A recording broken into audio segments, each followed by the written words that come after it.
अस्सलाम वालेकुम। और अजीज बच्चों, कैसे हैं आप? उम्मीद है आप पढ़ाई कर रहे होंगे। दहुम जमात का आज हम नया वीडियो देखने जा रहे हैं। अजीज बच्चों, मैं शेख जाकिर शेख बशीर एक बार फिर आपके सामने हाजिर हूं अपने नए वीडियो के साथ। आज हम जिस लेसन को देखने जा रहे हैं वो दहुम जमात का दूसरे नंबर के यूनिट में से 2.5 यानी 5वें नंबर का जो है तो यूनिट में से 5वें नंबर का ये पॉइंट है और लेसन का नाम है book review Swami and friend. This lesson is written by और reviewed by R K Narayan. Are K Narayan का मुकम्मिल नाम है रसीपुरम कृष्ण स्वामी अय्यर नारायण। आइए आज हम इसका उर्दू में जो है तो लाइन बाय लाइन तर्जुमा देखने जा रहे हैं।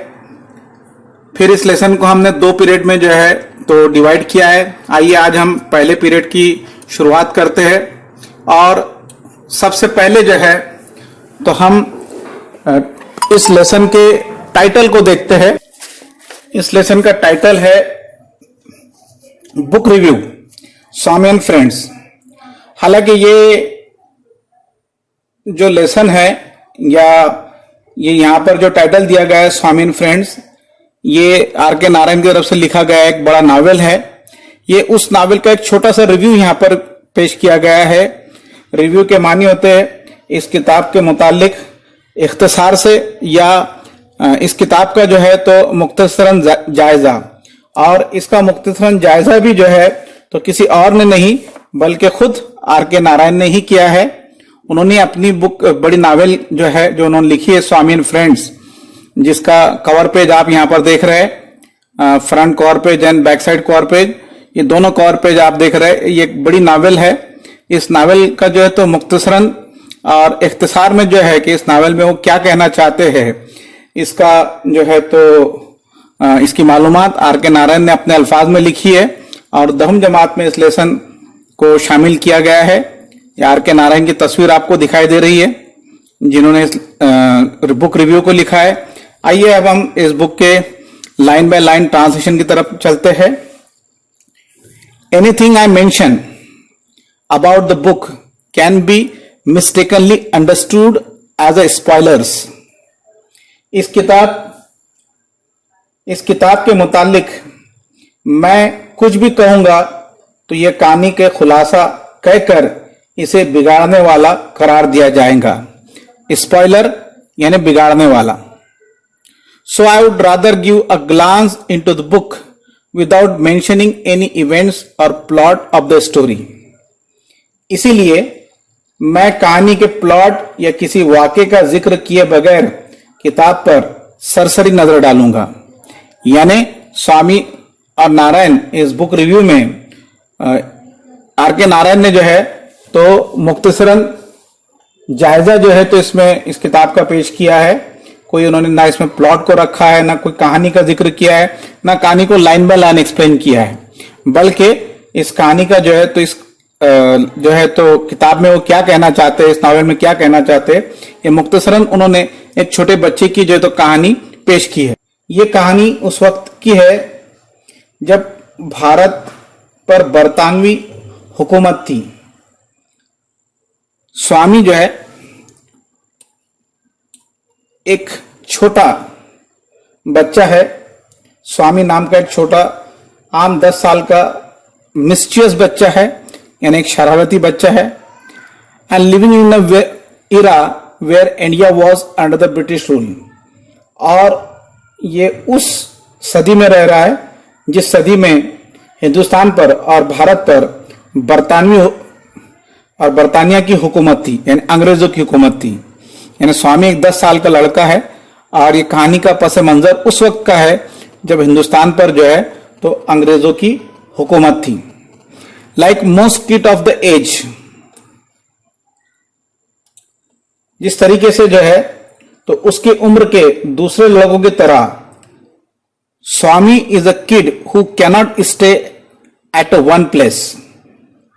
उसकी उम्र के दूसरे लड़कों की तरह स्वामी भी ऐसा लड़का है जो कहीं ठहरना या रुकना पसंद नहीं करता था। यानी वो शरारती था इसलिए एक जगह से दूसरी जगह, दूसरी जगह से तीसरी जगह, इस तरीके से उसने एंजॉय करना और घूमना और इधर उधर कूदना पसंद था। एंड एब्सोल्युटली हेट्स स्कूल, और उसे स्कूल कतई पसंद नहीं थी। यानी आम बच्चों की तरह वो भी स्कूल को पसंद नहीं करता था, बल्कि इधर उधर घूमना और शरारत करना उसे बहुत पसंद था। इवन वर्स मैथमेटिक्स, और उससे भी ज्यादा, स्कूल से भी ज्यादा उसे सबसे ज्यादा जिस सब्जेक्ट से नफरत थी वो था मैथ्स, हिसाब। School is absolutely nightmare. School उसके लिए जो है तो एक बुरे ख्वाब की तरह थी।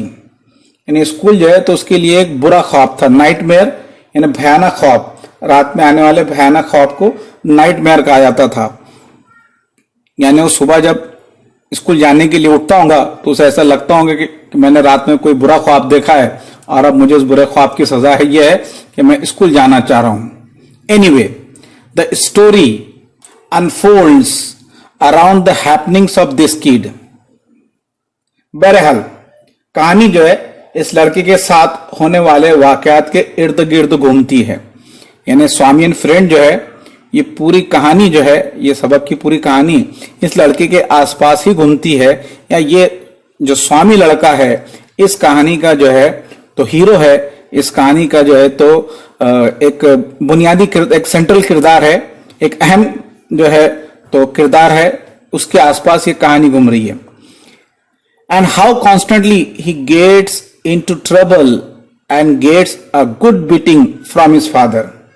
क्योंकि वो एक बहुत ज्यादा शरारती लड़का है, इसलिए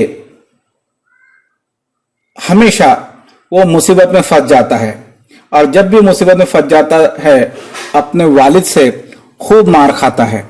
शरारती होने की वजह से वो हमेशा कुछ ना कुछ ऐसी शरारत करता है कि जिसकी वजह से वो मुसीबत में फंस जाता है। गेट इनटू ट्रबल यानी मुसीबत में फंस जाना। बीटिंग फ्रॉम हिज फादर यानी उसके वालिद की तरफ से जो है तो उसे बहुत मार मिलती थी। बीटिंग यानी मार खाना। Swami is a talkative little kid. Swami जो था वो बहुत ही बातूनी बच्चा था। टॉकेटिव लिटिल किड यानी बातूनी, उसे बातें करना बहुत ज्यादा पसंद था। And thinks that his way of facing life, talking himself out of everything. और वो सोचता था कि जिंदगी में खौफ कुछ भी वाकया हो जाए, इसका मुकाबला करना इसकी आदत थी। यानी स्वामी हमेशा ये सोचा करता था कि जिंदगी में जो है जो भी वाकयात उसके साथ या उसके सामने आए उसने उसका डट कर मुकाबला करना चाहिए। फेसिंग लाइफ मीन्स मुकाबला करना या उसका सामना करना। Talking himself out of everything, और वो जो है इन चीजों के जो तो बारे में हमेशा दूसरों से बोलता रहता था। But he does learn the truth the harsh. लेकिन इन्हीं मुश्किलात से हमेशा वो कुछ न कुछ हकीकत चीजें सीखता था या समझता था। यानी जिंदगी में जो वाकयात उसके साथ होते थे उन्हीं वाकयात से जो है तो वो कुछ ना कुछ नई बातें सीखता था। Talking himself out of everything यानी वो जो है तो खुद से जो तो दूसरों से बातें करता था। और हार्श, ट्रुथ द हार्श यानी जिंदगी की हकीकत और सच्चाई जो है तो वो जानता था इन्हीं गलतियों की वजह से या इन्हीं शरारतों की वजह से। As many teens back then all he wants to do is a play under the sun.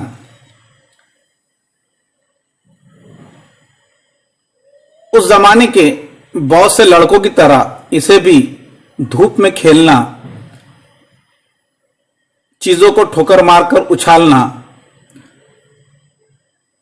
Climbing a tree और दरख्तों पे चढ़ना, ब्रेक समथिंग कुछ न कुछ तोड़फोड़ करना, एंड हरास समबडी और लोगों को सताना, इस चीज में उसे बड़ा मजा आता था। क्योंकि वो एक शरारती बच्चा था, इसीलिए उसे सूरज की रोशनी में खेलना, किसी चीज को किक मारना, दरख्त पे चढ़ना, कोई चीजें तोड़ना, और हरास समबडी, यानी लोगों को जो है तो लोगों की मजा लेना, लोगों को तकलीफ पहुंचाना, इस बातों में उसको बहुत मजा आता था। अनलाइक किड्स, दूसरे बच्चों की तरह, टुडे, जैसे कि आज हम देखते हैं कि अक्सर बच्चे जो है तो इसी तरीके की शरारत करते हैं, उसी तरीके से स्वामी भी शरारत करता था। This is in fact was and in most parts of India still. दरअसल बड़े होते किसी भी बच्चे का, यानी जो बच्चा बड़ा होता है या एक उम्र में आता है, ऐसी शरारतें उसमें आ ही जाती है। जैसा कि हम हिंदुस्तान में जो है तो आजकल भारत के अक्सर हिस्सों में ये चीज को देखते हैं। The life of a typical boy growing up, कि किस तरीके से एक आम बच्चे की जिंदगी जो है तो एक देहात में गुजरती है, वही वाकया जो है तो वही हालात को, वही पस मंजर को आर.के. नारायण ने इस लेसन में पेश करने की कोशिश की है। Technology isn't big in a kids life. Technology बच्चों की जिंदगी पर हावी नहीं थी। ये वो दौर था जब टेक्नोलॉजी यानी तकनीक ने जो है तो बच्चों के दिमाग पर कुछ भी असर नहीं किया था। जैसा कि आज हम देखते हैं कि बच्चों के दिमाग पर मोबाइल ने बहुत गहरा असर छोड़ा है, और उसमें भी अब अगर हम देखते हैं कि टिकटॉक, यूट्यूब, टेलीग्राम, ऐसे बहुत सारे ऐप है जिसके बच्चे दीवाने हो चुके हैं और वो सब कुछ भूलकर मोबाइल को ही अपनी जिंदगी समझ रहे हैं। तो ऐसे हालात जो है उस वक्त नहीं थे जब का ये वाकया है या जब का ये पस मंजर है। All they want is to play hawk. सिर्फ वो जो बच्चे थे वो धींगा मस्ती करने में ही लुत्फ उठाते थे, या धींगा मस्ती करना ही उनका मकसद था। प्ले हॉक यानी धींगा मस्ती करना या जो है इंजॉय करना, यही उन बच्चों की लाइफ थी। In what way is a Swami a typical boy in his growing years. बढ़ती उम्र में स्वामी किस तरह एक मखसूस किस्म का लड़का था, यानी स्वामी भी बढ़ती उम्र में आम बच्चों की तरह ही एक ऐसा बच्चा था जो अपनी लाइफ को बिल्कुल शरारती अंदाज में गुजारना चाह रहा था। In this regard Narayan gets deeply into the working of Swami's 10 years old mind। इस मामले में नारायण 10 साल उम्र के स्वामी के जहन की गहराइयों में झांकते हैं और निहायत उम्दगी से वजाहत करते हैं। एक्सप्लेनिंग एग्जीक्यूटली मीन्स उम्दगी के साथ, how he thinks and what he perspective, के वो किस तरह से सोचता है और दुनिया के मुतालिक इसका नुक्ते नजर क्या है। प्रोस्पेक्टिव यानी नुक्ते नजर, यानी स्वामी जो है तो स्वामी एक छोटा सा बच्चा है और एक 10 साल का बच्चा है, तो वो क्या सोचता है, किस तरीके से महसूस करता है, तो उस बच्चे के दिमाग को जहन में रखते हुए आर.के. नारायण ने उन्हीं अल्फाजों का इस्तेमाल इस किताब में या इस नावल में किया है। और उन्होंने कोशिश की है कि वो ऐसे सिंपल और आसान जबान का इस्तेमाल करे कि जिससे हर कोई पढ़ते वक्त समझ सके। The reader does feel like a Swami and gets very attach with the character. जैसे जैसे कहानी आगे बढ़ती है कारी स्वामी की तरह महसूस करता है, यानी कहानी जैसे जैसे आगे बढ़ती है पढ़ने वाला ऐसा महसूस करता है कि वो खुद एक स्वामी है और ये उसी की जिंदगी की कहानी है। With the character as the story progress, that the magic of Narayan. और यही नारायण की जादू है और यही जो है तो आर.के. नारायण की खूबी है कि उन्होंने इस नावल को लिखते वक्त इस बात का ध्यान रखा है कि पढ़ने वाला ऐसा महसूस करे कि यह कहानी भी उसकी जिंदगी की ही कहानी है। अजीज बच्चों, यहां पर हम रुकते हैं। ये एक मुख्तसरन सा जो है तो इस किताब का जायजा था। आइए हम नेक्स्ट पीरियड में जो है तो इसके दूसरे हिस्से को देखने की कोशिश करेंगे। तब तक कि आप अपनी पढ़ाई जारी रखें, दुआ में याद रखें। अल्लाह हाफिज, फिर मुलाकात होगी।